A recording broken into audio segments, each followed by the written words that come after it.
हमारा दीन भी हमें कहता है कि हमें अपने माँ बाप के साथ हुस्न सलूक करना चाहिए, यानी कि इस हद तक कहा है कि उन्हें उफ़ तक नहीं कहना चाहिए, बिकॉज जिन्होंने हमें छोटी उम्र से पाला पोसा होता है, बड़ा किया होता है, इस काबिल बनाया होता है कि आज हम माशरे में एक इंडिपेंडेंट शहरी के तौर पे कमा सकते हैं, अपने आप को संभाल सकते हैं। तो जब उनकी बारी आती है, because life is a cycle, जिसने इस दुनिया में आना है वो इस दुनिया से जाएगा भी। तो जब उनको हमारी ज़रूरत पेश आती है तो फिर हमें भी उनके साथ उससे बढ़कर प्यार मोहब्बत से पेश आना चाहिए, जो कि हम कोशिश कर सकते हैं। आई थिंक हम वो भरपाई नहीं कर सकते जो कुछ उन्होंने हमारे लिए और अगर आप प्यार मोहब्बत करने में पीछे रह जाते हैं तो सबसे जो बेसिक चीज़ है वो आप एहतराम कर सकते हैं। रिस्पेक्ट बहुत ज़रूरी है। और हम अमूमन फॉर ग्रांटेड लेते हैं अपने बुज़ुर्गों को, लेकिन जब वो हमारे साथ नहीं होते, हमारी ज़िंदगियों में उस तरह से शरीक नहीं होते, तब बहुत एहसास होता है। और ख़ास तौर पर जब आप अपनी फैमिली शुरू कर रहे होते हैं तब आपको बहुत एहसास होता है कि बड़े बुज़ुर्गों का घर में क्या किरदार है। छोटी सी एक बात बस मैं यहाँ पर मैसेज देना चाहूँगा, पब्लिक सर्विस मैसेजेस को आप समझ लें कि सिविक सेंस एक चीज़ होती है, सिविक मैनर्स होते हैं, एटिकेट्स होते हैं, एथिक्स होते हैं। और उसमें अगर आप देख रहे हैं कि आप किसी बस में, किसी लोकल बस में ट्रैवल कर रहे हैं, और अगर आप पंजाब में आप ऑरेंज ट्रेन में ट्रैवल कर रहे हैं, जिसमें भी, तो अगर वहाँ पर कोई सीनियर सिटीज़न आपको खड़ा हुआ नज़र आ रहा है तो प्लीज़ उसको उठ के अपनी जगह दे दीजिए। आपको शायद इतना फ़र्क नहीं पड़ेगा, लेकिन वी डोंट नो कि वो किसी तकलीफ़ में वहाँ पे खड़े हुए हैं।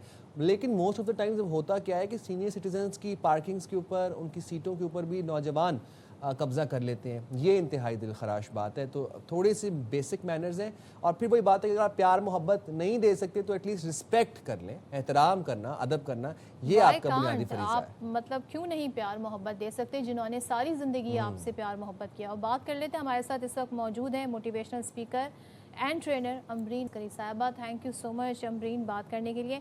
यहाँ पर मैं ये ज़रूर मेंशन करना चाहूँगी कि जब बच्चे बड़े हो जाते हैं तो उनकी अपनी लाइफ इतनी मसरूफ़ हो जाती है, जॉब की कुछ डिमांड्स होती हैं, फिर उनकी अब फैमिली शुरू हो जाती है। ऐसे में जो हमारे वालिदैन होते हैं उनकी हम फ़िज़िकल नीड्स तो शायद पूरी कर देते हों, उनको चेकअप्स के लिए ले जाते हों, उनके लिए दवाइयाँ ले जाते हों, लेकिन हम उनके साथ टाइम कम स्पेंड करते हैं। इसके लिए आप क्या कहना चाहेंगी कि ऐसा क्यों होता है, और अब क्या ये ज़्यादा रुझान बढ़ गया है बनिस्बत पहले के वक्त की बात करें हम तो? अस्सलाम वालेकुम। सबसे पहले बहुत शुक्रिया सदफ़, और बहुत ही खूबसूरत टॉपिक, आज इम्पॉर्टेंट टॉपिक हम लोगों ने आज लिया है, और वो भी है कि हम किस तरह से सेलिब्रेट कर रहे हैं आज के दिन को। बेसिकली आपकी बड़ी ज़बरदस्त बात है कि सारी उम्र उन्होंने हमारे साथ वक्त गुजारा होता है, बहुत से सेक्रीफाइसेस किए होते हैं, उनका बड़ा कंट्रीब्यूशन रहा होता है। वो अपनी चीज़ों को साइड पर रख के उन्होंने बच्चों के लिए उनकी जो ज़रूरियात है उनको पूरा किया होता है। लेकिन जब उनका वक्त आता है तो हमने ये देखा है कि वो अकेलेपन का शिकार हो जाते हैं। हम एक घर में तो रहते हैं लेकिन अब एक साथ नहीं रहते। इसमें बड़ा डिफरेंस है कि एक ही घर में रहना लेकिन साथ ना रहना। कि आजकल की इतनी हैपनिंग लाइफ है, बच्चे और सब लोग वर्किंग हैं, यूनिवर्सिटी जाते हैं, तो उनके लिए बड़ा कम टाइम रह जाता है कि वो अपने बुज़ुर्गों के साथ, दादा दादी जो भी घर में बुज़ुर्ग हैं उनके साथ वक्त गुजारें। और जहाँ पे हुस्न सलूक की आप लोग बात कर रहे थे, हुस्न सलूक में रिस्पेक्ट तो आता है, लेकिन आप उनके साथ जो टाइम गुजारते हैं, उनकी उन बातों को सुनते जो वो रेपिटेशन में बात करते हैं, बहुत से डिफरेंस है। तो आज का जो मकसद है ये डे सेलिब्रेट करने का, बेसिकली 2-3 चीज़ों के ऊपर है कि सबसे पहले कि हम शुक्रगुजार हों कि उन्होंने हमारे साथ वो हमारी वो लाइफ बनाई, आज हमें इस मकाम पे खड़ा किया जो शायद उन्होंने ख्वाब देखा था, और वो सेक्रीफाइसेस, वो कंफर्ट जोन छोड़ के उन्होंने हमारे लिए कुछ किया। तो बेसिकली इस चीज़ को आज एक ग्रेटफुलनेस होती है कि हम उनका शुक्रगुजार हो। सेकेंडली एक बहुत इंपॉर्टेंट चीज़ है कि अवेयरनेस देना। अवेयरनेस किस चीज़ की देना है कि इस लोगों को, स्पेशली जो हमारी नई जनरेशन है, उनको ये बताना कि उनका हेल्थ इश्यूज़ हैं, उनके जो अकेलापन का वो शिकार हैं, उन्होंने जो उनके वेल बींग पे ऊपर काम करना। और सबसे ज़्यादा अगर आपने एक चीज़ देखी होगी, बड़ी कॉमन हो गई आजकल, कि हमारे बुजुर्ग डेमेंशिया का शिकार होते जा रहे हैं, वो बहुत सी चीज़ों को भूलते जा रहे हैं। अब उस वक्त वो पेशेंस ले रखना कि आप कैसे उस पेशेंस के साथ उनको डील करते हैं, क्योंकि आजकल की इतने तेज़ और फास्ट पेस में आपके पास इतना टाइम नहीं होता सम टाइम कि आप किसी की बात बड़े आराम से सुने। तो आजकल की नस्ल को, आजकल की जनरेशन को, प्लस जो पिछले भी हैं, कि हमने किस तरह पेशेंस के साथ उनको डील करना है, बेशक वो कोई बात बहुत रिपीट करते हैं। और थर्ड थिंग जो बड़ी इंपॉर्टेंट है कि हम क्या एक्शन लें, हम क्या कर सकते हैं उनके लिए अब इस दौर में, कि उनको ना तो अकेलेपन का शिकार हो, हम उनके साथ भी रह सकें, और उनके लिए जो आगे लाइफ है, अल्लाह ताला जितनी भी उनकी लाइफ है आगे, उनको एक अच्छी हेल्दी लाइफ प्रोवाइड करें।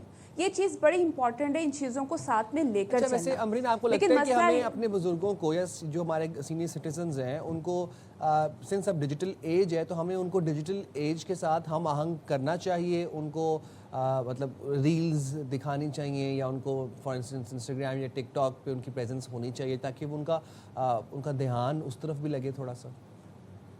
बिल्कुल सही, मैं आपकी बात से मैं बिल्कुल इतफाक़ करती हूँ कि हमें उनको इन चीज़ों में इंक्लूड करना चाहिए, क्योंकि इस स्टेज में जाके उनको एक्चुअली समझ नहीं आता कि हम अब करें क्या। वो बहुत से, मैंने 2 तरह के बुजुर्ग देखे हैं। एक बड़े एक्टिव होते हैं, वॉक पे जाते हैं, उनका एक अपना सर्कल होता है, वो उनके साथ टाइम स्पेंड करते हैं। और कुछ मैंने बुजुर्ग देखे हैं कि वो बाहर जाना पसंद नहीं करते, वो अपने रूम में ज़्यादा कंफर्टेबल रहते हैं। तो जब वो अकेले होते हैं तो डेफिनेटली उनको कहीं तो हमें एंगेज करना है।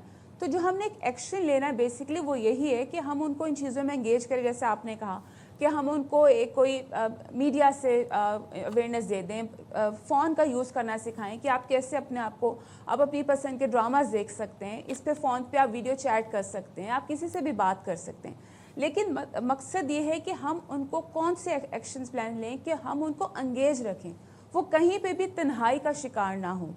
जितने आप, जैसे कहा जाता है ना कि वक्त के साथ वो बच्चे होते चले जाते हैं, तो हम जैसे उन्होंने हमें ट्रीट किया था बचपन में और हमारे टेंट्रम्स को और हमारे मूड्स को उन्होंने बर्दाश्त किया था और हमारी हर तरह की चीज़ों को लेकर चले थे, अब उनका वक्त है कि हम उनको वो वक्त दें, उनके मूड्स को और जो उनकी डिमांड्स हैं।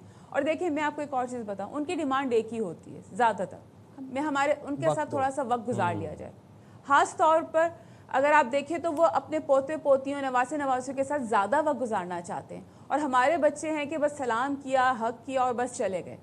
हमें अपने बच्चों को सिखाना है कि आपने अपने दादा के साथ या नाना के साथ बैठना है, उनके साथ बातचीत करनी है, उनको प्यार करना है, ताकि उन्हें वो फील और वो अफेक्शन फील हो जो वो मिस कर रहे हैं कहीं पे। तो आज का दिन हमारी लाइफ का एक बिग चंक जो है वो मेमोरीज में अगर हम याद करें तो वो नाना का घर, नानी का घर, वेकेशंस में वहाँ जाना, आजकल के बच्चों की लाइफ में ये बहुत मिसिंग है।